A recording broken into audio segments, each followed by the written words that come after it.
Hello. Well, hello, Peter Knego. Welcome to Gigi in the 561 today.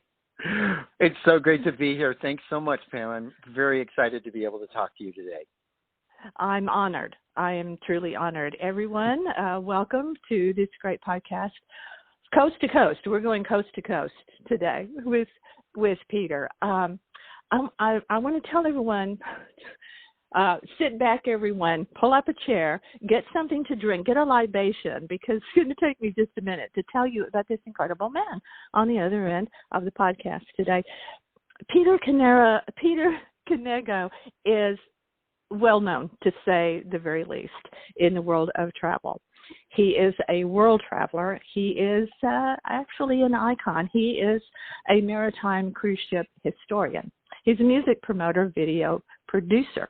He is the son of the beautiful Rosalee Calvert and actor Peter Knego.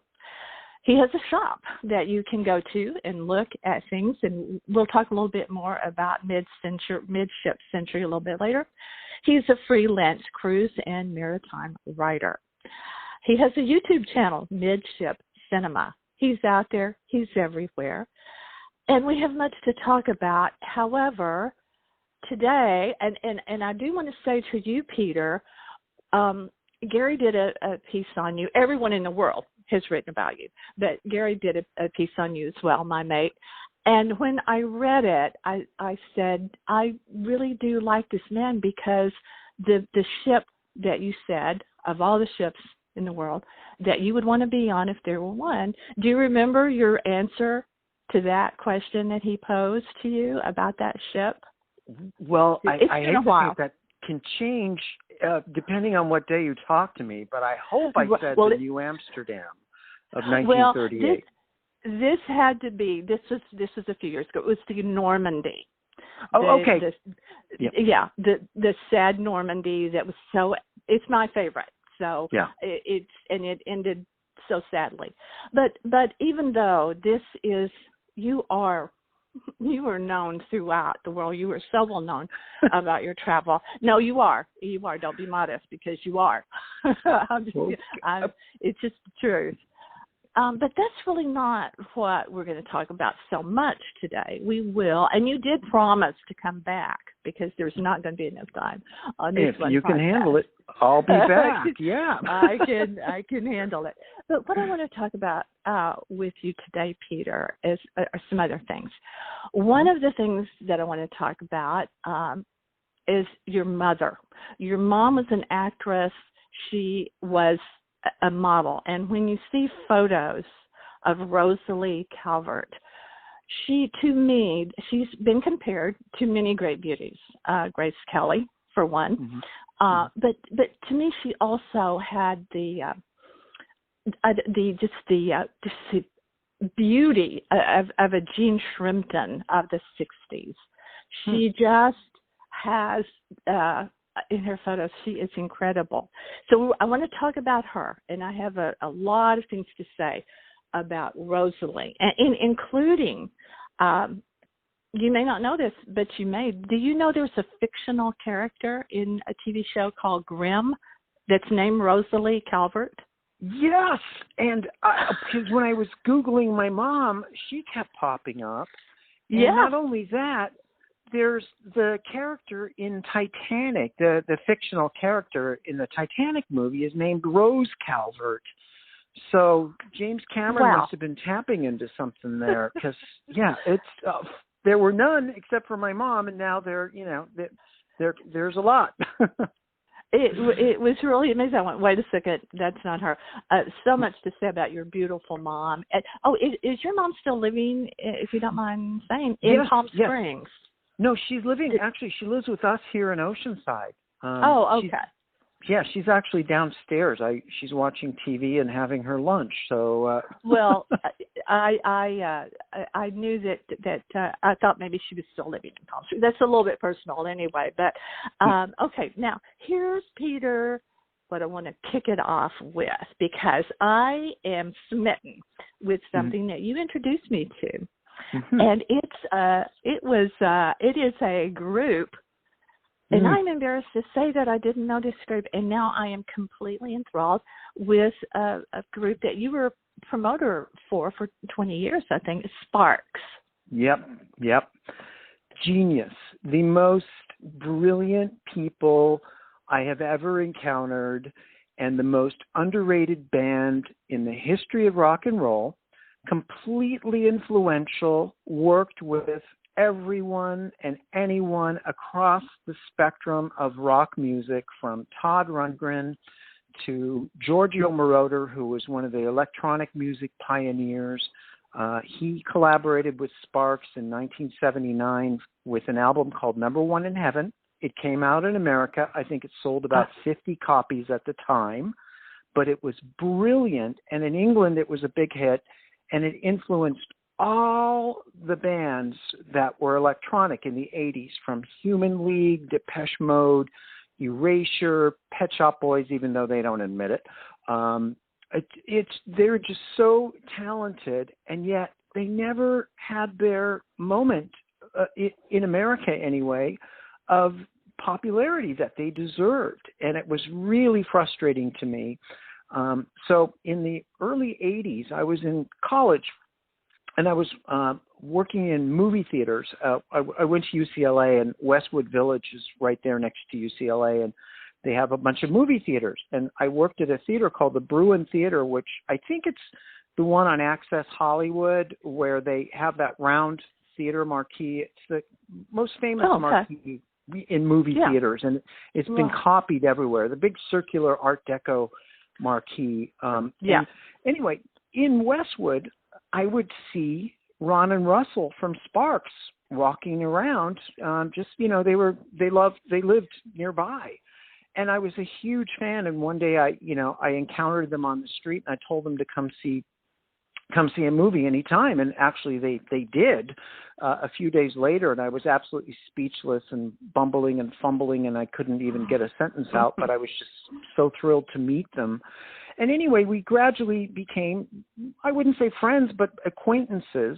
And I had a friend who was in the music business doing record promotion, and he was promoting everybody from Donna Summer to Wham and, everything in between. And he hired me to work for him, and I introduced Sparks to him. And that way, it was sort of a summer job for me, but I got a taste of what the music business was like. And then around 1986, Sparks came up with a record called Music That You Can Dance To, which was a great dance song, and it's featured in the Edgar Wright movie. And I started a company so I could promote that record, and it went top 10, and it was great for Sparks and great for me, and we became good friends. And I was sort of their de facto record promoter, and I went on to promote all those other bands like Depeche Mode and Pet Shop Boys and Susie and the Banshees, and this whole crop of British, new wave bands that were all influenced by Sparks. So I was always trying to introduce them to these other bands, hoping that maybe one day they would collaborate. And a couple times that worked, and a couple times it didn't. But I was always trying to impress upon the DJs that I was promoting to that, hey, I know you love Depeche Mode, in New Order, but this is the band that started it all, and you should really be digging them. And, it was really hard to kind of get through to people because Sparks have this quirky and brilliant image. They're very much based on, old Hollywood. Ronnie, the keyboardist, looks sort of like a cross between Charlie Chaplin and Ronald Coleman. And Russell looks sort of like Jim Morrison, from the Doors, or Roger Daltrey from the Who with his curly hair and his stage antics. And they were just the most unbelievably appealing band to me, image-wise, lyrically. Ron's lyrics are, to me, on par with Moliere.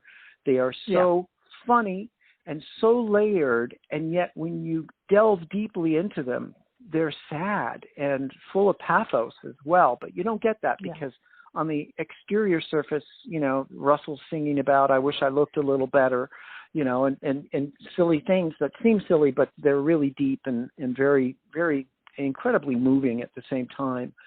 So to me, it was the greatest honor in the world to be able to work with these guys. And I stuck with it until around 2006, I finally left the music business because downloading was destroying, record sales. The record companies were collapsing. My friends were all out of work, and I was literally begging, to work an Ashley Simpson record. And at that point in time, I said, you know what, this is this is not what I got in the business for. So I quietly bowed out and then focused on the ship writing and travel and that part of my life that I'd never done as a vocation, but just mainly as an avocation. So I've been very fortunate to have been able to work with them. And when the documentary was first, proposed about 3 or 4 years ago, I did get to meet Edgar Wright, the director, at one of the Sparks concerts. And he was like, "Yeah, do you want to be in the documentary?" And I'm like, "Are you kidding?" That'd be my ultimate dream.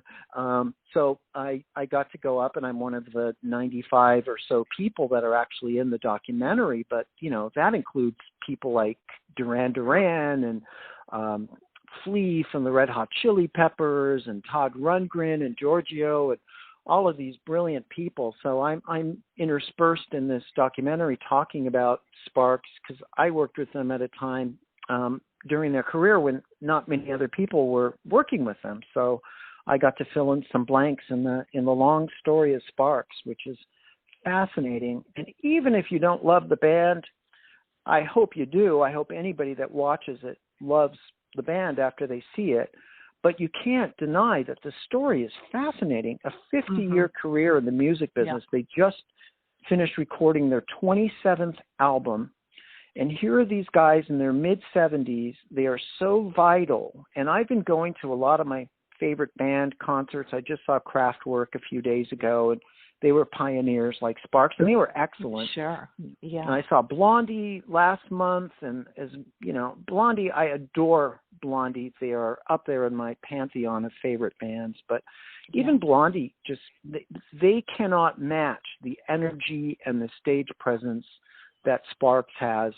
To this very day, their concerts are just mind-boggling. Russell's jumping 5 feet up in the air, and Ronnie's doing his, crazy dance that he does, and they just have so much energy, and they have so much commitment and discipline in their work. They really are an inspiration. So you can tell I kind of like them.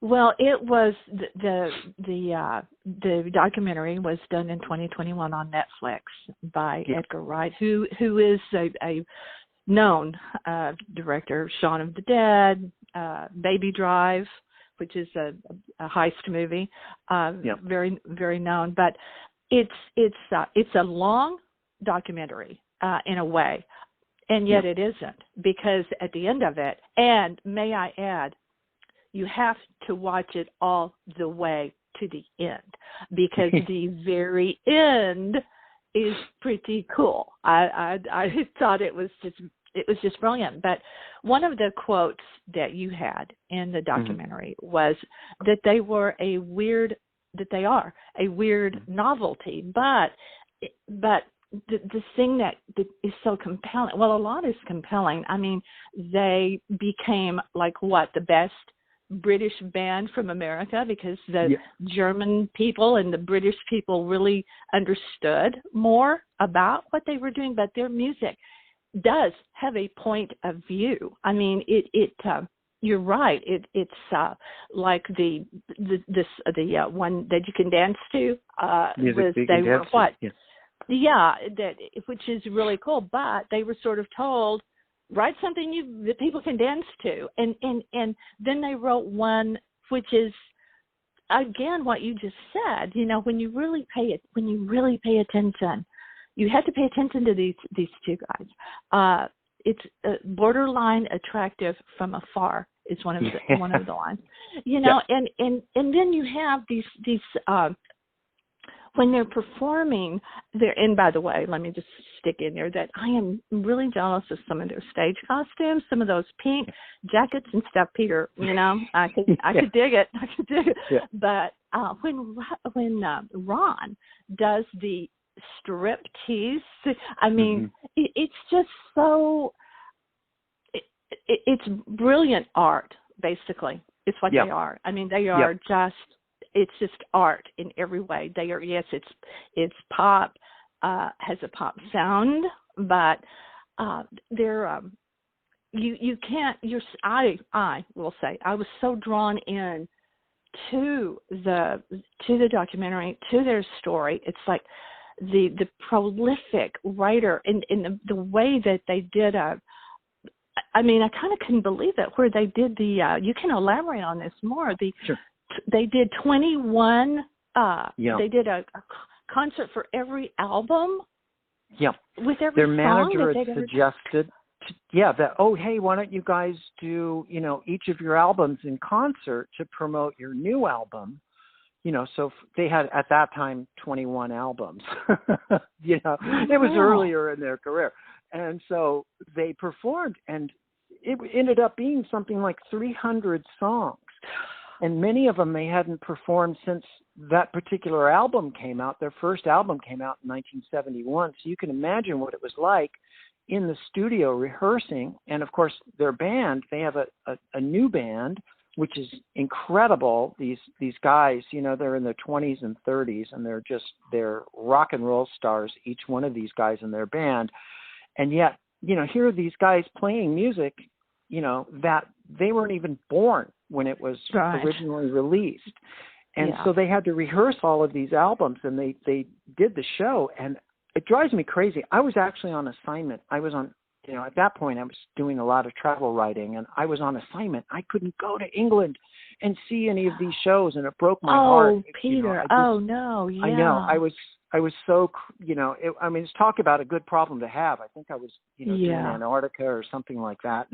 But I couldn't go, and it was so frustrating because some of these songs, I'll probably never hear them play live. I mean, even if they played one song from every one of their albums, it would be over a 2-hour concert. So it's crazy. And back in the day, they were more well known in California because of a radio station. And correct me here, K-Rock. K-Rock was them. rock of the 80s. In L.A., K-Rock was huge, and it was so big in the early 80s that they had versions of K-Rock throughout the country. It only lasted a couple of years because the music changed. But if you liked new wave music and the latest British band, Haircut 100, Duran Duran, all of those bands, they broke on K-Rock in L.A. first. And K-Rock loved Sparks. So Sparks was getting airplay, I Predict, which was, to me, it blows like Queen's We Will Rock You Away. It's the same producer, Mac, from Germany, who worked with Electric Light Orchestra in the same studio. He was Sparks' producer. And Sparks and Queen were always compared to each other over the years. Sparks were compared to Queen, and it really should have been the other way around. They came out before Queen. Queen actually opened for Sparks in one of their early gigs in England. And Russell's voice, very similar in a way to Freddie Mercury's, or Freddie Mercury similar to Russell. And their image was kind of like, they had the long hair and that sort of glam rock look early on. And, Sparks were huge in England for a couple of years in the mid-'70s, just when Queen was starting to become big. And then Queen kind of took over that sound. And sadly, they ruled, and Sparks sort of faded out in the UK and then came back to America and reinvented themselves several times. And then they went back to England with the electronic sound that they did with Giorgio Moroder. And that created a whole new trend that everybody else cashed in on except for Sparks, So, they've been a cause celeb in my life because I just think they're so brilliant. And I tell them, and I say to anyone, in 200 years, people will be talking about this era, and they will talk about the Beatles, they will talk about Sparks, and they will talk about a handful of other people because the music will last forever. And they are the kind of artists, although thankfully they're getting the recognition they deserve now. They're the kind of artists whose music will live long past them and any sort of trends because the brilliance is there. I mean, even Paul McCartney, he impersonated Ronnie in his coming up video where he does Buddy Holly and he does Ronnie on the keyboards. And it's really cool because he actually sent them an autographed picture of him dressed up as Ronnie, and he wrote, to Ron and Russell, how much he enjoys their work. And, so they have this peer admiration, from people like Paul McCartney, which is incredible. Ringo Starr introduced them on one of their early Don Kirshner rock concert shows. And so they've got the creds. They just never have had the popularity that they deserved. But thankfully that's changing. And many famous people through the years have been their big fan. They have really cool songs. This Town Ain't Big Enough is one of them. Yeah. But one thing that just really jumped out at me, talk about, okay, in 1966, they did a song called Computer Girl. Now, let that sink in. People, I mean, that may not mean anything to people, but if you roll that on back, Computer Girl, all right? I mean, that's talk about being just prescient, smart and brilliant. Way ahead of their time. They've always been way ahead of their time. Commercially, that hasn't always worked out for them, but creatively, it certainly has. I didn't even know that song. That was one of their demos when they were a band called Half Nelson. That was their original name. And Todd Rundgren released their first album under the name Half Nelson, and it didn't do well. So he and one of the other executives at Bearsville thought Ronnie reminded them of Groucho Marx, and so he said, well, why don't we call you guys the Sparks Brothers? And they hated that. They absolutely despised that. So they argued, and finally they trimmed off the Sparks, the and Brothers, and settled for Sparks, and that became their name. And then they re-released that album again. And again, it didn't sell very well, but it was still terribly influential and really brilliant. And part of this thing with doing the documentary, they reunited with Todd Rundgren. They just did a new song with him. And raves about them. And, it makes me, as a longtime fan and friend of theirs, I'm just so proud of them. I really adore them, and I try to get people to watch the documentary. I forget that I'm in it. I mean, I'm not a major part of it. I come in, about an hour into it, and I'm in it for about 7 or 8 times very quickly, because there's some other people that have more interesting things to say. When you've got Mike Myers and people like that, I'm just thrilled that I managed to get in there. But I just want people to see it so that they understand how cool this band is and how great their story is. They never gave up after all those years when things were so bleak at times, and they weren't selling records, and they weren't getting any respect, and critics were even tearing them apart. And now everybody loves them, and it's just nice to see. But it also talks about perseverance, and if you have a dream and you really believe in what you do, stick with it. And don't give up, and don't change just to please other people, because you'll get your time. I think that's what really came through to me about them. They really didn't yield to what they could have been pressured into doing. They really didn't. They stayed true to their their mission. Also, a couple of other things. I loved their backstory, their childhood, how they were. It's kind of hard to believe when you see them on stage, but they really had an athletic background. They were athletes. They played football, things like that. But they're also very down to earth, and that will get to me every time, because they talked about how they had been on. It was either American Bandstand. It might have been American Bandstand, or the what's the one in England? Top of the Pop. Top of the Pop. Yeah. And then they went in to buy groceries, and they had no money. They had to use food stamps, and the cashier recognized them and said, "Oh, I saw you on TV." And it's after humiliation like that, well, whatever. And so that's the sort of stuff that I really like. They were okay with talking about that, and I really did like that. I want to tell everyone this is Ron and Russell Mael, M-A-E-L, that we're talking about, who composed Sparks, and this is a documentary on Netflix that you really need to see, because it talks about, and people, you may not understand the magnitude of this, but they did the music for, or they were actually in a film that is considered the, okay, get ready for it, Citizen Kane of disaster movies. I'm quoting from the documentary called Roller Coaster. Yep.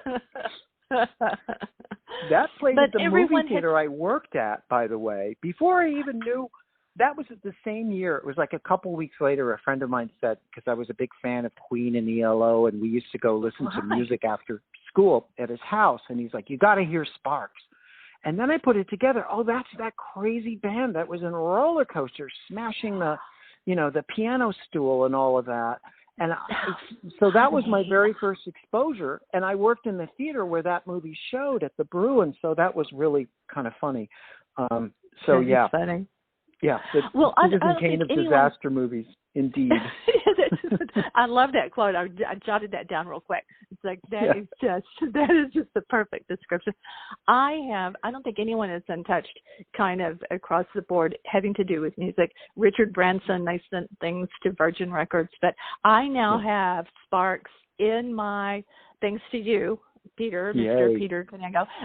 Yes, I love their music. I have number one song in heaven, which is, it's absolutely beautiful. It is a beautiful song. But then I have La Dolce Vita as well. So that's and then I have more, because I'm now a huge fan.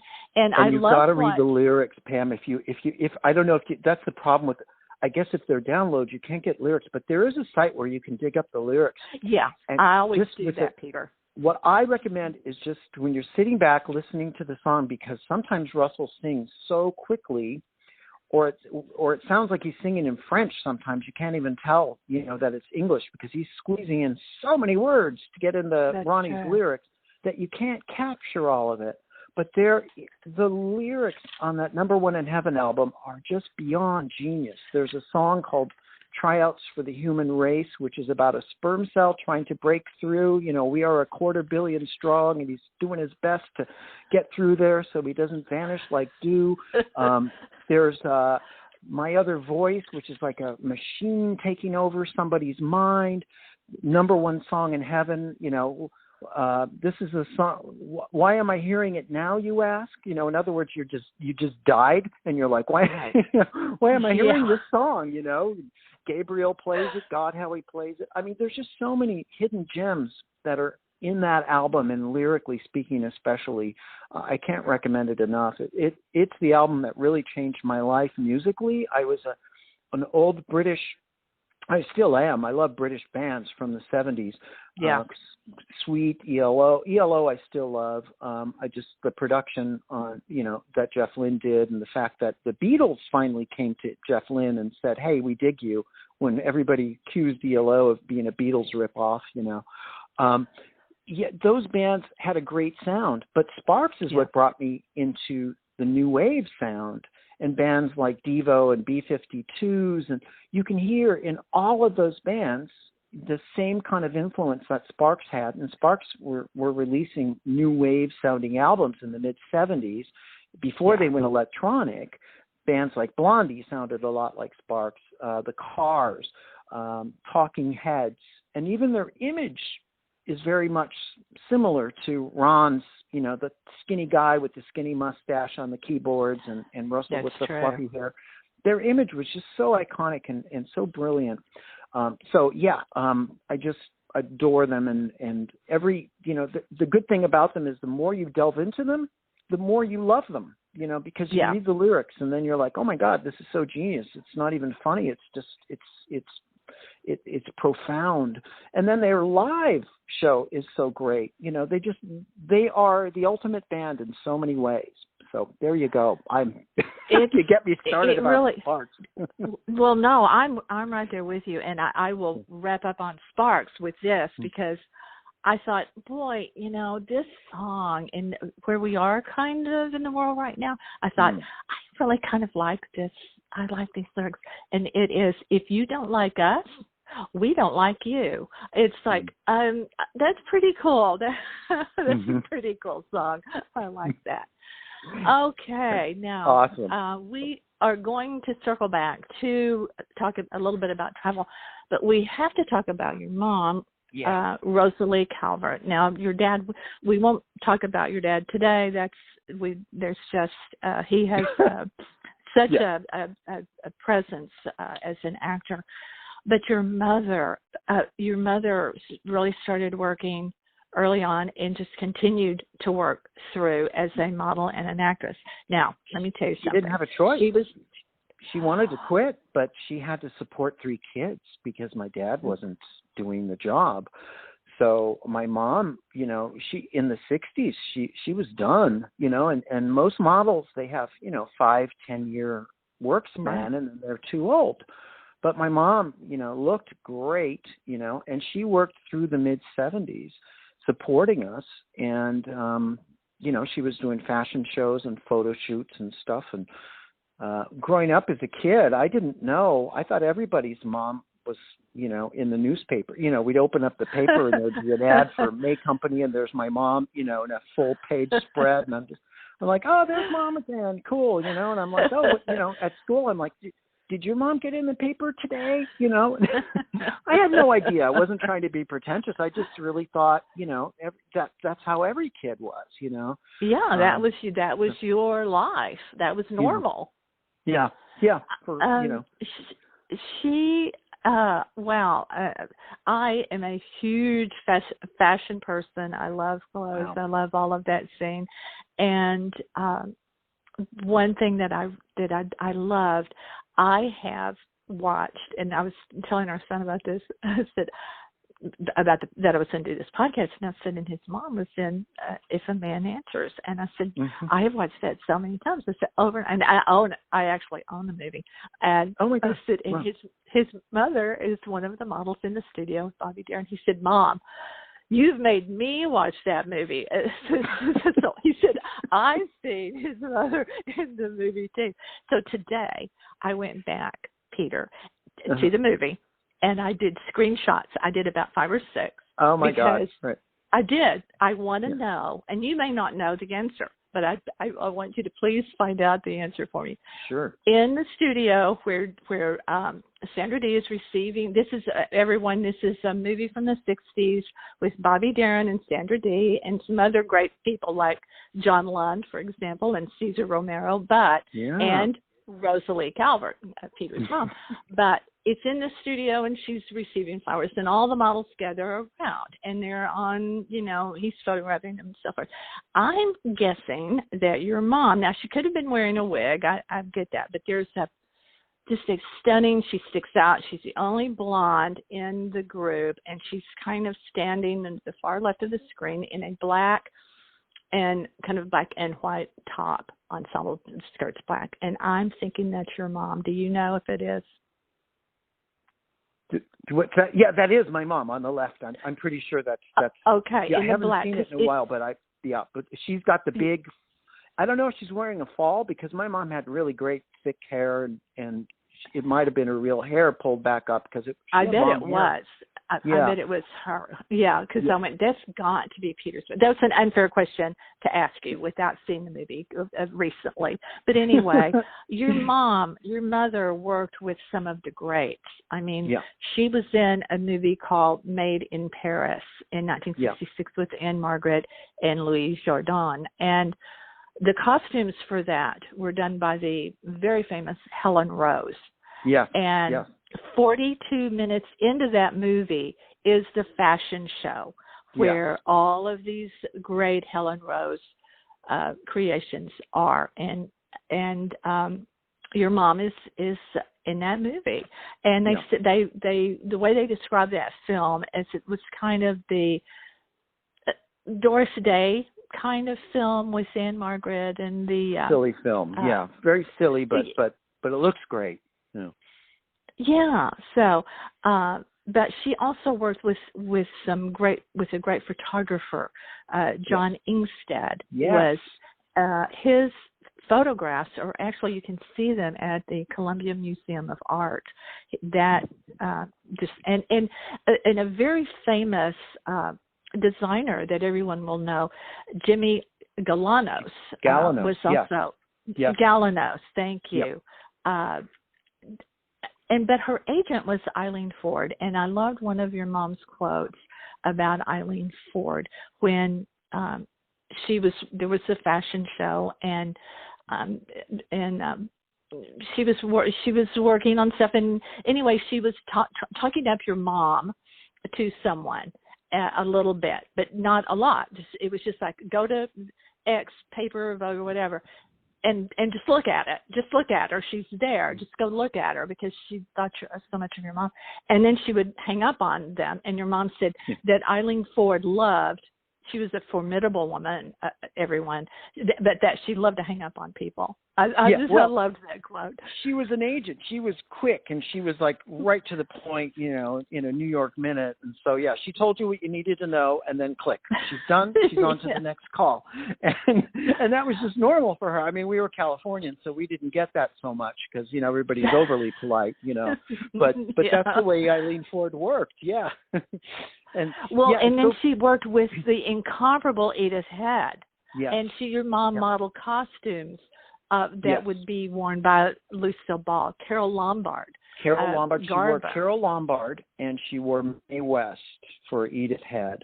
Now, Edith Head didn't necessarily design those particular costumes because she came slightly later, but Edith Head owned a huge collection of costumes from Paramount and from various other studios. And she took them on tour, because I think the Lombard costume my mom wore might have been Adrian or one of the ones that came before Edith Head. And John Ingstead, I am crazy. Carole Lombard is, to me, the greatest of all the Hollywood movie stars.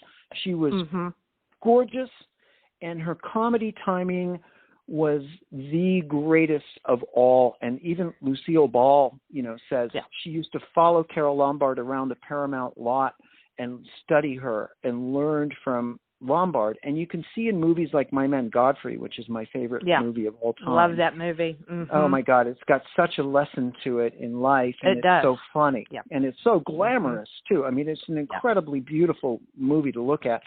And Lombard, when Lombard died in a plane crash, Lucy says she was haunted by her ghost. They had become good friends, and it was Lombard, when Lucy was, debating what to do with her career, and she was standing on the bluffs overlooking Santa Monica, and somebody had suggested she do a TV show. And she's like, well, my God, that, if you're a movie star and you do a TV show, that is the end of your career. I mean, that's the way it used to be. And the voice, she heard Lombard's voice say, go for it. And so she decided to do I Love Lucy, and I never knew that. The Lucy character is based on, Irene from My Man Godfrey, the silly, kind of screwball but beautiful woman, So, but the thing about Lombard is I was crazy for Lombard. All the people I loved, would talk about Carole Lombard day and night, and I would go to parties, and big, famous, wonderful people that I got to meet through my mom were always talking about Lombard. Mel Brooks and Anne Bancroft among them. My mom's best friend, Lydia, who was in the Made in Paris, she's the one on the fashion show. In the fashion show, she does a very funny scene in the fashion show. I think she's walking a dog or something, and she's outrageous. Anyway, she lived down the street from us when we lived in Hollywood, and she would invite us to her Thanksgiving and Easter and Christmas dinners. And her friends, her husband was the biggest attorney in Hollywood, Burt Fields. And so they were either good friends or the clients. And so I would go to these Thanksgiving dinners, and we were literally, going out and trying to find a new shirt to wear, so that I could go to these. I mean, we had no money, but which is so funny because we lived in Hollywood Hills and were surrounded by these incredible people. and Mel Brooks and Anne Bancroft. Anne Bancroft was Lydia's best friend, and both Mel Brooks and Anne Bancroft were Bert's clients. So they were at every meal, and they were wonderful, lovely, lovely people. Well, they never stopped talking about Carole Lombard and Greta Garbo, who are my two favorites, and who both are very much, my mom emulates both of them in quite a way. My mom has Garbo's bone structure and eyes. Yeah, she sure does. Looks a lot like Lombard, too. John Ingsted's best friend in the 30s, the photographer from Paramount, who later went on to be the movie star photographer, was Carole Lombard. So he would like my mom to look like Lombard.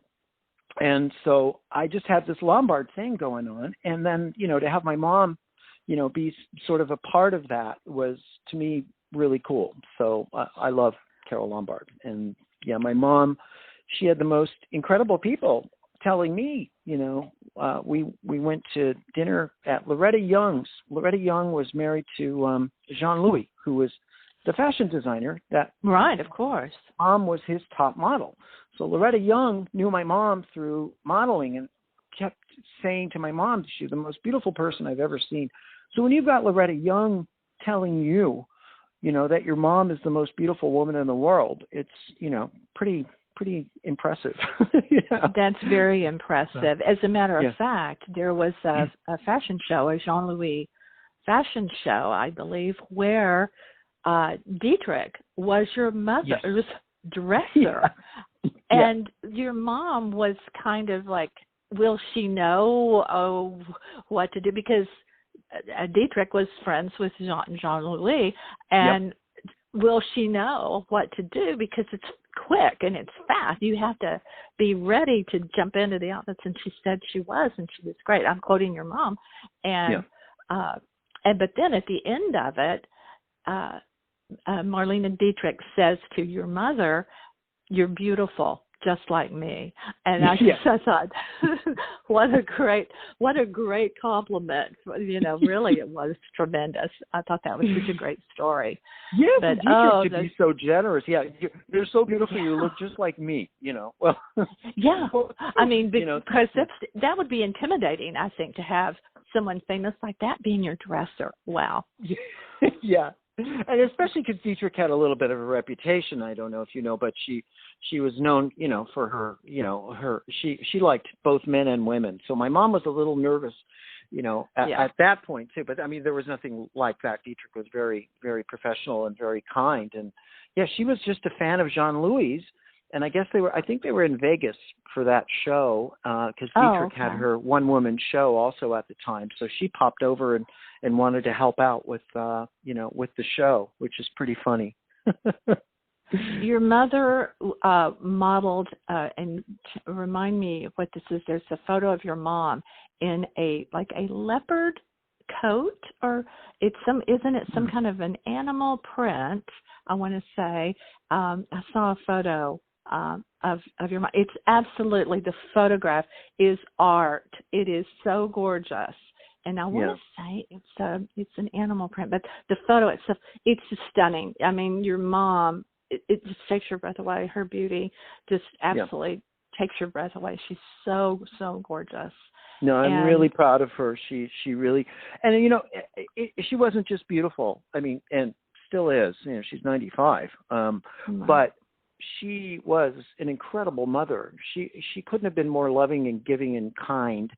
And I am so grateful to her for that. Mm-hmm. And she encouraged me every step of the way in my life, no matter what I chose. I wanted to go in the music business, or I was interested in ships, or whatever it was. She was there, backing me up 100%. And, I just got really lucky in the mom department, plus having, all these great stories to be able to tell about her. Yeah. Now, let me ask you this. I'm going to put you on the spot, and you can wave me off if you want. What does your mom, if you can speak for her, since she's downstairs, think about today's fashion and what's going on in all of that? Now, does she ever weigh in on that? Oh, yeah. Oh, she hates it, Oh, good. I can see that. Yeah, in her era, it was about elegance and glamour. Right. And what you suggested, a look in your eye would be sexy. How you posed, but you're not, your boobs aren't hanging out, and they're not fake boobs, full of silicone, and you don't have a big butt, and all of the things that are in vogue today would have been considered vulgar back in her era. Now, I mean, times change, and you have to appreciate that. And she did, she morphed through quite a few eras between the late 40s and the 1960s. I mean, the 60s was a whole different look, and my mom did that really well with the mini skirts and the, the polka dots and all of, that whole thing, which was different. But even then, there was a certain degree of glamour and class. Then, and I'm not old-fashioned in that particular way. I'm pretty, open-minded about just about everything, especially when it comes to art. But I look at, like these Real Housewives with the lips that are like 5 times larger than normal, and too much makeup, and all the stuff that people are injecting in their faces, and it's changing their look. They don't look normal. They look like they're blown up, or they've been stung by a bee and they have an allergy or something. It doesn't look natural. I don't see how it can be attractive to people, or why people want to emulate it. So it is a little puzzling to me. I mean, I find it interesting in sort of a social way, but I don't understand it myself. And my mom is, appalled by it. Even people like back in her day, even people that are, considered great beauties, even like Sophia Loren, she had these big boobs, and it was considered kind of, she would wear these low cut tops, and people just thought, well, it was kind of tacky, but she was doing it to get attention and what have you, and I adore Sophia Loren, don't get me wrong. I think she's an incredible beauty and a great actor. But that was considered a bit outre for that era. So my mom absolutely, I speak freely for her. She's appalled by most modern day fashion. Because every single photo that I've seen of your mother, and I realize these are, she's working, it's her job, but she is the personification of elegance and class. It is just, and I miss that, I do. I wish there were more of that. But anyway, thank you for talking about your mom. Now, I want to wrap up. Now, you have to come back and talk about travel, but I do want to talk about your YouTube channel and some things like that, because people can find you, Peter, everywhere. And the thing about your YouTube channel that I want to tell people, you take people with you, and you will show a little bit of everything. You show the food, you show locations, you show little animals. If you're in the Galapagos, you show little, habitats. So you really do take people with you in that way, where they can travel right along with you. And that's a really nice gift that you have. Well, thank you. And I love making these videos. It's so, I've been shooting videos since 1992, and everybody, and I was also taking still photos, of course. I used to carry 3 cameras, one for photos, one for slides, and one for video, and then all the lenses in there. I mean, it was like a 50-pound camera bag that I had to drag around back then. And now you can do everything on your iPhone. It's just so cool, and you don't have to carry all that junk and go through airports and security and film developing and all of that stuff. But I started shooting video in the early 90s, even though it's not the highest quality video. I just was wondering why more people weren't videotaping their vacations and their ships. And I knew that when the ships were gone, there would be plenty of photos, but there wasn't any video. So I make these videos. I do several different types of videos on my YouTube channel. Some I do tours of ships that no longer exist, like a top to bottom and a history of, say, the SS Constitution, which was the ship that was featured in An Affair to Remember, and Grace Kelly took it over for her wedding party to Monaco. The beautiful old transatlantic liner. And it sailed in Hawaii in its last year. So I made a video about cruising the Hawaiian Islands on this beautiful old ocean liner. And then I did the ship's history. ships, and I prefer, as you probably know, I like the older ships and I like the smaller ships for the most part. I'm not a huge fan of 5,000 passenger cruise ships and water slides and things. I like to be at sea, not to pretend I'm not at sea. But I make pretty much videos about all ships, big ones, small ones, everything in between, the travel log itself, ships that no longer exist. And there's also videos that I've shot on the beach, at the scrapyard in Alang. And that's kind of interesting to see these ships being, cut apart for scrap in the middle of, the Indian subcontinent. That's quite a story unto itself. So they're all there. And it's Peter Knego's Midship Cinema. Midship Century is my website where I sell the artifacts from ships. And I changed the name. It used to be Midship Century Video Channel, and then I changed it to Midship Cinema. So if you do a Google search, you can find it. And I hope you enjoy it if anybody cares to watch. I recommend A Road to Alang, which is kind of a nod to a movie that your dad did, which we'll talk about on a future podcast. But that's a good one.